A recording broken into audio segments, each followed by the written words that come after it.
तो आखिरकार वीबी जी राम जी यानी विकसित भारत जी राम जी बिल आज लोकसभा में पास हो गया। इस वक्त हमारे दो सहयोगी हमारे साथ संसद भवन से सीधा लाइव जुड़ गए हैं। कुमार गौरव हमारे साथ जुड़ गए हैं, साथ ही साथ रमन कुमार भी हमारे साथ जुड़े हुए हैं। गौरव, पहले आपके पास ही आना चाहूंगी। जिस तरीके से आज देखिए बिल पहले पेश हुआ, फिर चर्चा हुई, अब आज पास भी हो गया। अब क्या देखा जाए, जिस तरीके से सरकार ने जो जवाब दिया, विपक्ष के दो आरोप थे, महात्मा गांधी का अपमान और बिल के प्रावधानों को लेकर यह कहा जा रहा था कि इसे कमजोर किया जा रहा है। क्या सरकार उसका जवाब दे पाई? देखिए, बिल्कुल शिवराज सिंह चौहान ने अपने पूरे लंबे चौड़े जवाब में तमाम चीज़ों की बात की ही है। साथ साथ उन्होंने संघ परिवार का भी नाम लिया, जिस पर अक्सर कांग्रेस पार्टी के तमाम नेता सदन में भी हमलावर रहते हैं। इससे पहले आपने देखा अमित शाह भी संघ का नाम लेते नजर आए थे, प्रधानमंत्री मोदी भी नजर आए थे, और आज शिवराज सिंह चौहान ने भी अपने रिप्लाई में संघ के बारे में अच्छी अच्छी बातें की कि वैचारिक संगठन है और वो देश की तरक्की के लिए, देश की आत्मा के लिए ही काम करते हैं। जहाँ तक रहा नाम का सवाल, देखिए अलग अलग सरकारें नामों के जरिए एक तरह से योजना जो होती है उस पर अपना वैचारिक हस्ताक्षर करते हैं। वो उनका वैचारिक हस्ताक्षर होता है योजनाओं का जो नाम होता है। और सिर्फ नाम बदलने या नया नाम देने के पीछे मकसद ये है, वो एक कहीं ना कहीं स्ट्रेटजी का हिस्सा होता है। आपकी विचार आगे जाता है, नैरेटिव, आपके नैरेटिव को आगे बढ़ाता है और आप उस नाम के जरिए अपने नैरेटिव को जनता के बीच में ले जाना चाहते हैं। जहां तक नाम का सवाल है, सीधे तौर पे आरोप प्रत्यारोप का जो दौर चला, जो प्रियंका गांधी ने कहा था कि किसी सनक की वजह से इसका नाम नहीं बदलना चाहिए, तो सीधे तौर पे शिवराज सिंह चौहान ने कहा सनक गांधी और नेहरू परिवार का है, जिनके नाम पे 100 से ज्यादा इस तरह के योजनाएं राज्यों और केंद्र स्तर पे चल रही थी। कुछ का नाम अभी बदला गया है।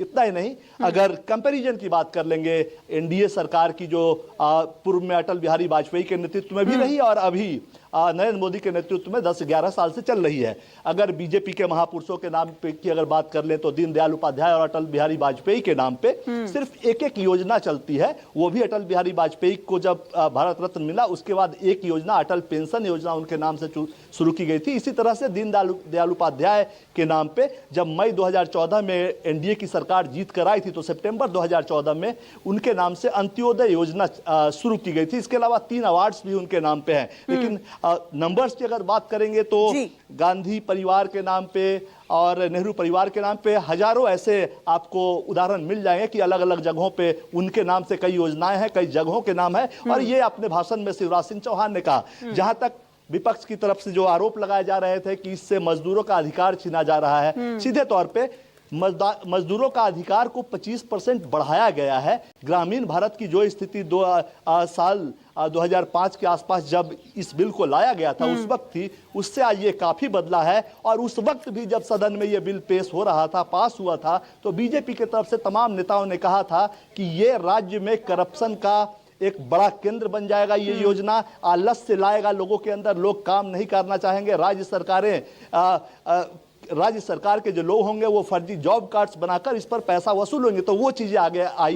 फिर 2015 में आपको याद होगा करप्शन का सबसे बड़ा और फेल्योर का सबसे बड़ा स्मारक प्रधानमंत्री नरेंद्र मोदी ने इस योजना को कहा था, लेकिन उसको चलाया। अब विपक्षी आरोप लगा रहा है कि उसका डीएनए बदला गया। अगर ठीक है, डीएनए अगर बदला भी गया है तो डीएनए अगर बदलेगा तो फिर नए नाम में कोई आपत्ति नहीं होनी चाहिए। आज की तारीख में अगर लंबे इतिहास, ठीक है, जरा रमन का रुख कर लेती हूँ। रमन, संसद के भीतर आज क्या तस्वीर दिखी? विपक्ष का विरोध तो अभी भी जारी है और अब विपक्ष की क्या रणनीति? और जिस तरीके से बिल जब पास हुआ तो जिस तरीके से संसद के पटल में बिल की कॉपी तक फाड़ के फेंक दी गई।